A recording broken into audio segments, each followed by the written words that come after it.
Bien, saludos cordiales. Les habla el gran maestro Miguel Illescas, después de retransmitir la octava jornada del torneo Tata Steel que se está celebrando en la ciudad holandesa de Wijk-aan-Zee. Este tradicional evento, que cada enero reúne a lo más selecto de la élite mundial, tiene este año como dominador y líder al armenio Aronian.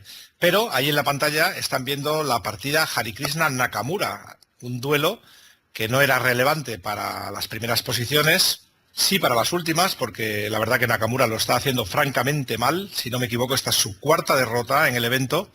Y hoy ha sido prácticamente barrido del tablero en una apertura Ruy López, una apertura española, que pronto veremos su desarrollo. Ahí ven, la posición final es sencillamente espectacular, la acumulación de efectivos en el flanco de rey, las blancas atacando con 4 piezas, absoluta ferocidad, y destaca negativamente, por supuesto, el pobre papel de las negras, alfil B5, caballo C4, incluso torre B8, dama 7. Parece que hubieran peleado con su propio rey, abandonándolo a su suerte. Las blancas amenazan dama H7 mate y también caballo F6 mate. No hay forma de defender la posición del enroque enemigo. Entonces, ¿cómo hemos llegado hasta aquí? Vamos a ver la partida desde el principio. Yo diría que la apertura ya ha sido mal planteada por parte de Nakamura. He dicho antes una española y no es verdad. Se ha alcanzado una estructura de la apertura española, pero observen cómo el orden ha sido una siciliana. Esto sucede a menudo en el ajedrez moderno y en esta línea en particular veremos cómo las blancas logran reagrupar de un modo muy similar. Observen cómo todo va tomando una forma muy similar a la de la apertura española. De hecho, aquí tenemos ya una posición que podría ser típica de la apertura española. Las negras han jugado 5 peones y 3 piezas, 8 tiempos, y las blancas han movilizado el enroque, la jugada de caballo, alfil y torre, y también se puede decir que han movido un número de jugadas equivalente. Entonces, la ruta del alfil normalmente es vía B5, A4, C2, y en este caso ha sido B5, D3 y C2, con lo cual ha gastado igualmente 3 tiempos. Lo único a favor del blanco, yo diría que ha conseguido mover el peón de un solo golpe.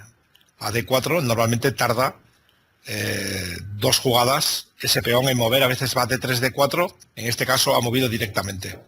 La versión, por tanto, me parece bastante buena para las blancas, pero se suponía que Hikaru Nakamura sabía lo que estaba haciendo. Veremos pronto que su rival manejó bastante mejor el timing. Esta jugada D5 estratégicamente la veo muy buena, deja sin efecto la acción del alfil de C8 justo cuando las negras podían estar soñando con tomar en D4 para activar su torre y su alfil contra la presión en el punto D4. Justo entonces las blancas han optado por cerrar el juego. Y ahora veremos cómo enseguida, después de las jugadas naturales G6, B3, caballo B6, enseguida decimos Harikrishna va a desvelar sus intenciones en el flanco de dama. Parece que las negras lo están haciendo bien, pero de pronto viene la jugada A4 y aquí para mí queda claramente puesto de manifiesto que si alguien tiene la ventaja es el blanco. Observamos cómo el alfil de B7 ha quedado en una posición bastante precaria, bastante pasivo, y no solo eso, sino siendo objeto de ataque por parte del rayos X que ejerce la torre desde B1. Las negras ahora tendrían seguramente que haber defendido el peón con algo como dama D7, protegiendo B5, quizá más activo dama A5.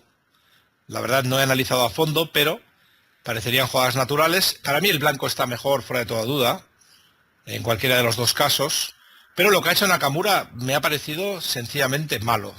Ha entregado el peón como si se pudiera jugar un estilo gambito Volga, pero lo cierto es que aquí es un peón de más absolutamente limpio y el cambio después de caballo A3 y caballo por C2 lo que ha hecho ha sido reforzar todavía más esta percepción. Las blancas quedan con los peones en blanco, se han desprendido del alfil en teoría malo y con un sano peón de más. Y por el contrario, las negras van a tener problemas en el control de las casillas negras porque este alfil juega un papel absolutamente paupérrimo en el medio juego que se avecina. Veremos como muy pronto Harikrishna ha conseguido consolidar de forma muy clara y cómoda el peón de ventaja, ahí lo tenemos, y no solo eso, sino que se hace fuerte en el flanco de dama donde está a punto de entrar en la séptima línea. Yo no sé qué tenía hoy Caruana, tenía un mal día, perdón, Caruana, Nakamura, tenía un mal día, seguramente tenía que haber jugado torre B7 para bien o para mal y conformarse con jugar con peón de menos, una posición bastante mala por cierto, pero ha permitido la presencia de la torre enemiga en séptima. Tranquilamente Hare Krishna ha contestado H3 dando un aire al rey y ahora en las siguientes jugadas el jugador norteamericano con negras ha forzado a su rival indio a montar un extraordinario ataque en el flanco de rey. Con sus siguientes jugadas ha provocado que las blancas empiecen a preparar el ataque en el flanco de rey y después de dama C5 aquí pueden hacer pausa al vídeo y buscar la jugada de problema. Blancas juegan y ganan. Bonito movimiento el que se ha sacado de la manga Hare Krishna, que por supuesto debemos pensar que había pasado inadvertido a Hikaru Nakamura. Lo cierto es que la jugada es absolutamente decisiva. Caballo H5, un bonito salto. La torre blanca se ofrece en sacrificio, pero realmente si las negras la capturan reciben mate en pocas jugadas. Después del jaque en F6 y la captura en F8 seguiría de modo imparable dama H6 y eso es algo absolutamente insoportable para las negras. Entonces no ha habido realmente ya lucha, puesto que la posición está totalmente decidida. Nakamura, en lugar de abandonar, porque realmente es que no hay jugada. Observen que la amenaza al alfil F8 es absolutamente mortal, seguido de dama H6.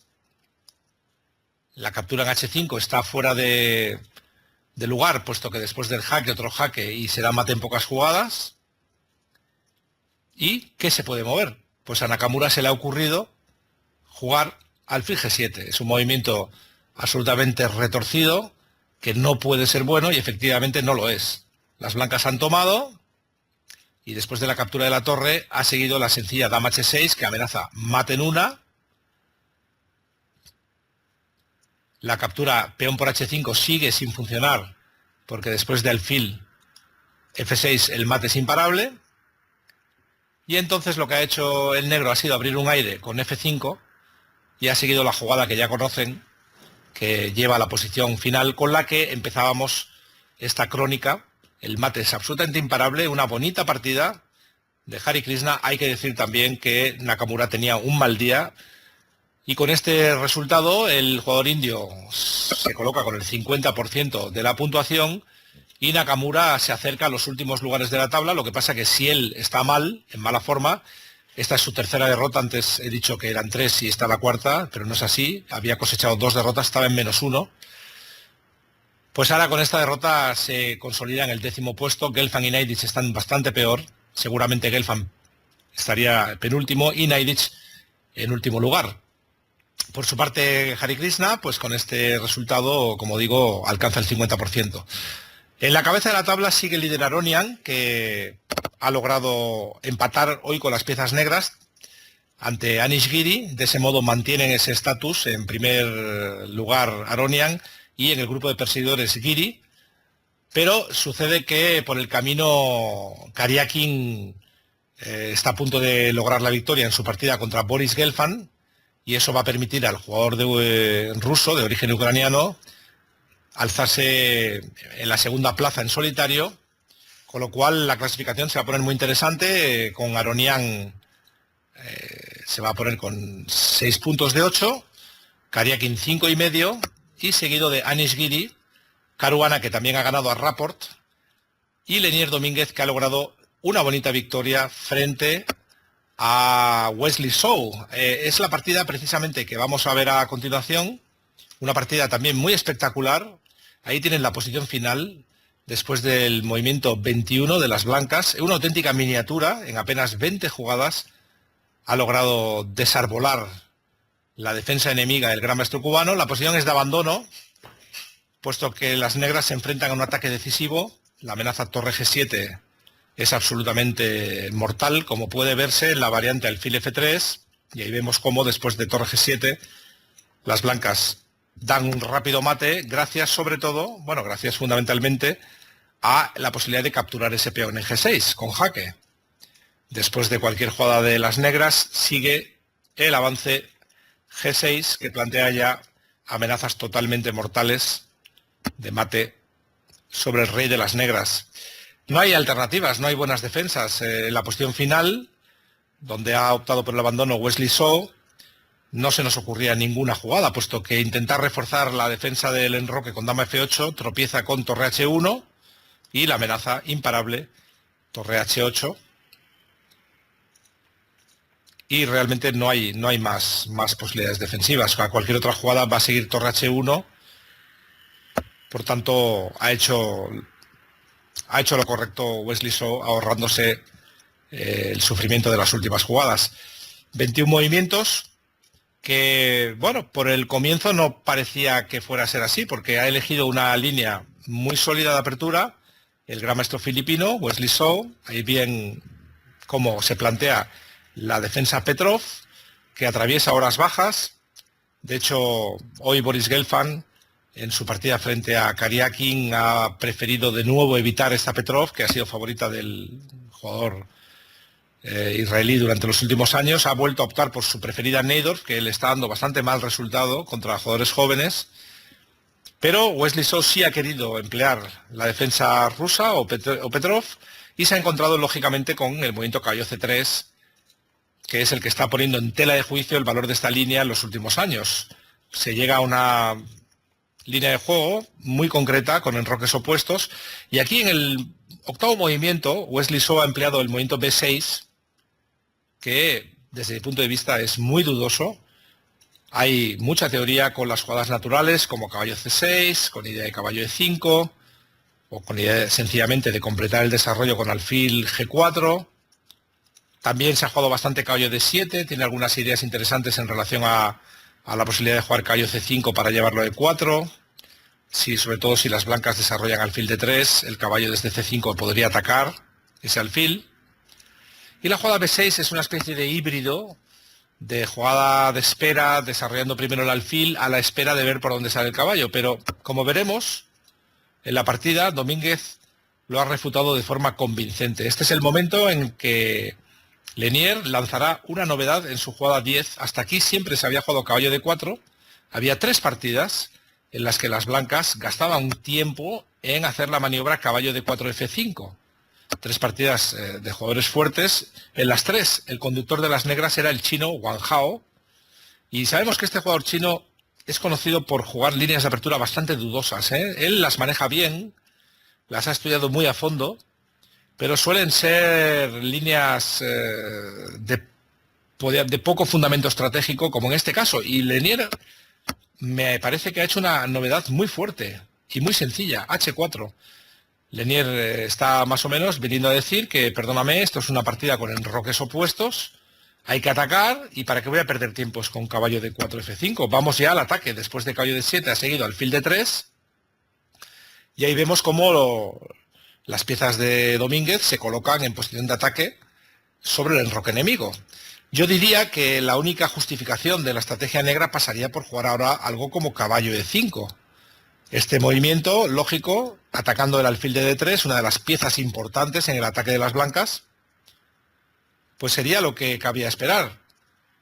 Ahí no sé si quizá le ha dado miedo caballo por, peón por, dama E2, seguido de dama H5, quizá la captura del peón, pero sinceramente me parecería un mal menor comparado con lo que ha pasado en la partida. Como veremos, después de alfil de 3, Wesley So ha jugado caballo F6, y es en este momento cuando yo en Internet Chess Club, después de la jugada de Lenier alfil de 4, he comentado que no entendía muy bien a qué están jugando las negras.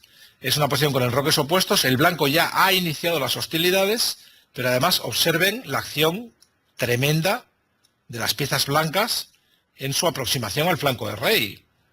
La presión es formidable, con caballo, peón, el ataque a la bayoneta y la presión por las diagonales. Esto me parecía insoportable. Wesley So ha pensado bastante rato, para más de media hora, para acabar jugando C5, de emergencia total ya, y Lenier, con muy buen criterio, ha incorporado la dama al ataque, una jugada de valor que demuestra el profundo conocimiento estratégico del cubano. Yo pensaba de forma más ligera el ataque con caballo G5 para provocar algunas debilidades ya, en plan brillante con H6 F4, pero entonces es cierto que la dama blanca tardaría mucho más en entrar en la batalla, en el flanco de rey. Por tanto, intuitivamente debo aplaudir la decisión de Domínguez de llevar ya la dama. La dama desde F4, como veremos, va a participar activamente en el ataque y a continuación sigue desarrollando su iniciativa de modo natural, avanzando peones, el jugador cubano. El error de las negras llegará bastante más tarde, ha cometido un par de errores importantes, pero sí, en la jugada 16 y en la jugada 20, sobre todo en la jugada 16, pero aquí era difícil encontrar un buen movimiento para las negras. Por ejemplo, algo como dama B8 tropieza con dama F5 y aquí se ve cómo la acción de la dama blanca ya es decisiva en el flanco de rey. Entonces Wesley So de momento ha puesto su torre en juego y Lenier valientemente ha seguido con las opciones de ataque G4, amenaza ya G5, G6.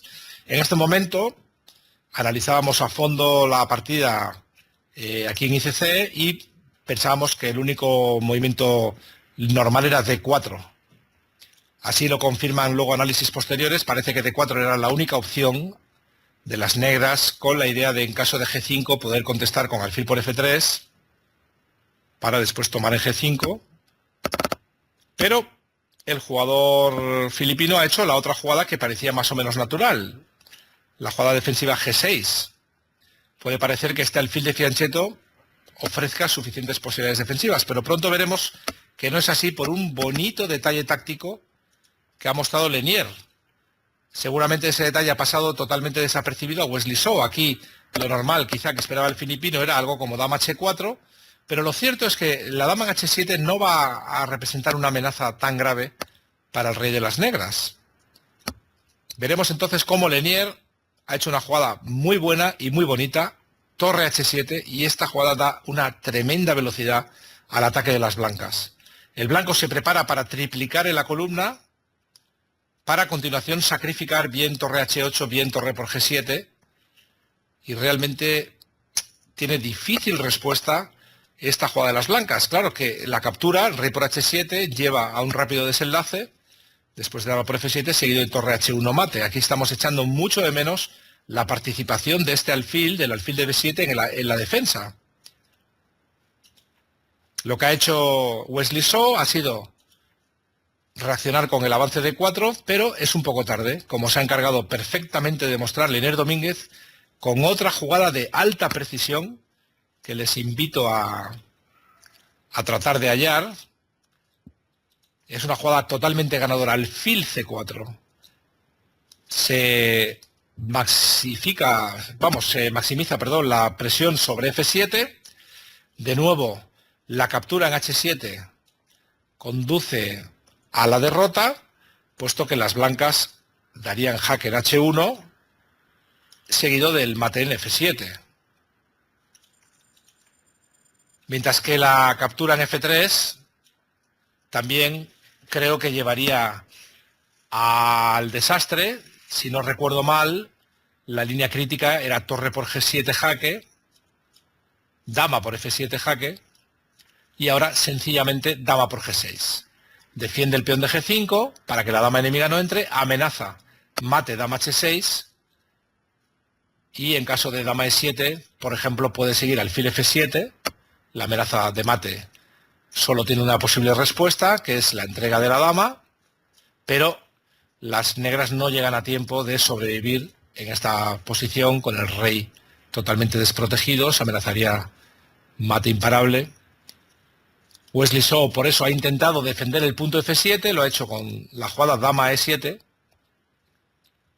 y aquí ha seguido sencillamente dama H4, que llega a la posición final que les hemos mostrado antes. La amenaza torre por G7 es totalmente decisiva, y con muy poco tiempo del reloj, el gran maestro filipino con las piezas negras ha rendido las armas. Esto ha sido la brillante victoria de Lenier, que le aupa a los puestos de cabeza. Concretamente, el gran maestro cubano se coloca con 5 puntos en 8 partidas, fruto de 3 buenas victorias, una sola derrota. Con esa puntuación empata con Caruana y con Guiri al quinto lugar. a un punto del líder Levon Aronian. Este ha sido el resumen de la jornada, mientras que estamos todavía pendientes del desenlace de la partida de Kariakin Gelfand, que todo apunta a una victoria del blanco, y en el duelo Van Belli-Naidic probablemente también acaben ganando las blancas con un peón de más. De este modo habría sido una jornada de mucha lucha, muy intensa, con 5 victorias y un solo empate. Las más bonitas se las hemos enseñado aquí en este resumen exclusivo para los socios del Internet Chess Club y para los amigos del canal de YouTube. Ha sido todo. El gran maestro Miguel Illescas, como siempre, en exclusiva para ICC. Hasta siempre, amigos. Nos vemos aquí. No nos fallen. Queda mucho ajedrez. Pronto el desenlace de este torneo. Muy pronto también el torneo más fuerte de la historia, Zúrich. Y después, como no, el esperadísimo torneo de candidatos en el mes de marzo. Aquí estaremos esperándoles en Internet Chess Club. Hasta siempre.